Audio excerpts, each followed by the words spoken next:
नमस्कार मैत्रिणींनो, सर्वांना श्री स्वामी समर्थ. आजच्या व्हिडिओमध्ये मी तुम्हा सर्वांचं पुन्हा एकदा खूप खूप मनापासून स्वागत करते. अधिक महिना हा केवळ एक महिना नसून तो आपल्या जीवनातील पापांचा नाश करून पुण्य वाढवणारा, मन शुद्ध करणारा आणि भगवंताच्या कृपेचा अनुभव देणारा अत्यंत पवित्र काळ मानला जातो. या महिन्यामध्ये केलेली छोटीशी सेवा, छोटासा जप, छोटासा दानधर्मसुद्धा अनेक पटींनी फळ देतो असे शास्त्रांमध्ये सांगितले आहे. पण मैत्रिणींनो, आज आपण अशा 3 दिव्य झाडांविषयी जाणून घेणार आहोत ज्यांची पूजा अधिक महिन्यामध्ये केल्याने घरात सकारात्मक ऊर्जा वाढते, अडथळे दूर होतात, आर्थिक प्रगती सुरू होते आणि मनाला एक अद्भुत शांती मिळते. ही 3 झाडे म्हणजे वड, पिंपळ आणि तुळस. असे म्हणतात की या झाडांमध्ये देवतांचा वास असतो. यांची सेवा म्हणजे प्रत्यक्ष भगवंतांची सेवा मानली जाते. वडाचे झाड स्थैर्य, दीर्घायुष्य आणि कुटुंब सुखाचे प्रतीक. मैत्रिणींनो, वडाचे झाड हे अत्यंत विशाल आणि दीर्घायुष्य असते. शास्त्रानुसार वडाच्या झाडामध्ये त्रिदेवांचा वास मानला जातो.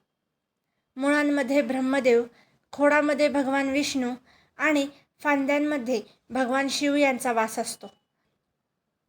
म्हणूनच वडाची पूजा केल्याने घरात स्थैर्य येते, वारंवार येणाऱ्या संकटांपासून संरक्षण मिळते. ज्या घरात सतत भांडणं होतात, मानसिक तणाव असतो, आर्थिक अडचणी असतात, त्या लोकांनी अधिक महिन्यामध्ये वडाच्या झाडाला पाणी अर्पण करावे.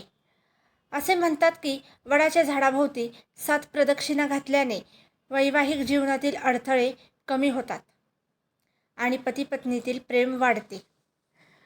वडाला पाणी घालताना म्हणायचा मंत्र ओम नमो भगवते वासुदेवाय नमः. हा मंत्र शांतपणे आणि श्रद्धेने म्हणावा. पिंपळाचे झाड विष्णू आणि लक्ष्मीचे निवासस्थान. मैत्रिणींनो, पिंपळाचे झाड अत्यंत पवित्र मानले जाते. भगवान श्रीकृष्णांनी स्वतः गीतेमध्ये सांगितले आहे की झाडांमध्ये मी पिंपळ आहे. म्हणजेच पिंपळामध्ये श्री विष्णूंचा दिव्य अंश मानला जातो. अधिक महिन्यामध्ये पिंपळाची पूजा केल्याने पितृदोष कमी होतो, घरातील नकारात्मकता दूर होते, आर्थिक प्रगतीचे मार्ग खुले होतात आणि मनाला शांती मिळते. अनेक लोकांना हे माहीत नाही की सकाळी सूर्योदयाच्या वेळी पिंपळाजवळ काही मिनिटे शांत बसल्याने मनातील चिंता कमी होते, कारण या झाडामधून प्रचंड सकारात्मक ऊर्जा निर्माण होत असते. असे म्हणतात की अधिक महिन्यामध्ये शनिवारी पिंपळाखाली तुपाचा दिवा लावल्याने अडकलेली कामे मार्गी लागतात. पिंपळाला पाणी घालताना म्हणायचा मंत्र ओम श्री विष्णवे नमः.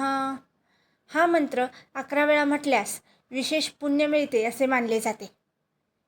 तुळस घरातील लक्ष्मीचे रूप.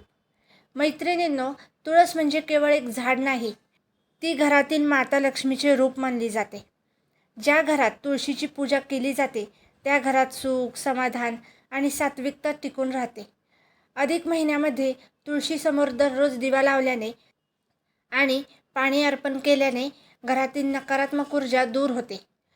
तुळशीच्या आसपास सकारात्मक कंपन निर्माण होतात असे आपल्या ऋषीमुनींनी सांगितले आहे. ज्या व्यक्तींना मानसिक अस्वस्थता, भीती किंवा सतत अपयश येत असेल त्यांनी तुळशीजवळ बसून विष्णू नामस्मरण करावे. तुळशीला पाणी घालताना म्हणायचा मंत्र ओम तुलसई नमः किंवा श्री वृंदावनी नमो नमः. हा मंत्र अत्यंत प्रभावशाली मानला जातो. लोकांना माहीत नसलेले विशेष रहस्य. मैत्रिणींनो, अनेकांना वाटते की ही फक्त पूजा आहे, पण आपल्या पूर्वजांनी या झाडांना देवत्व दिले, कारण ही झाडे आपल्या शरीराला, मनाला आणि वातावरणाला शुद्ध करतात. वड स्थैर्य देतो, पिंपळ मन शांत करतो आणि तुळस वातावरण पवित्र करतो. म्हणूनच अधिक महिन्यामध्ये या झाडांची सेवा करणे म्हणजे आपल्या जीवनातील नकारात्मकतेला दूर करण्याचा एक आध्यात्मिक मार्ग आहे. विशेष उपाय. अधिक महिन्यामध्ये सलग 11 दिवस वडाला पाणी अर्पण करा, पिंपळाला दिवा लावा, तुळशीसमोर विष्णू नाम जपा आणि पहा, हळूहळू तुमच्या जीवनामध्ये सकारात्मक बदल जाणवू लागतील. मैत्रिणींनो, अधिक महिना हा केवळ पूजा करण्याचा काळ नाही, तर स्वतःला बदलण्याचा, मन शुद्ध करण्याचा आणि भगवंताशी नातं जोडण्याचा एक दिव्य अवसर आहे. वड आपल्याला स्थैर्य शिकवतो, पिंपळ आपल्याला शांतता देतो आणि तुळस आपल्याला भक्तीचा मार्ग दाखवतो. म्हणून या अधिक महिन्यामध्ये या पवित्र झाडांची सेवा नक्की करा. तुमच्या जीवनातील अंधार दूर करून सुख, शांती आणि यशाचा नवीन प्रकाश याच माध्यमातून तुमच्या आयुष्यात येईल. जर आजचा व्हिडिओ तुम्हाला आवडला असेल तर व्हिडिओला एक लाईक करा, शेअर करा आणि चॅनलला प्लीज सबस्क्राईब करा.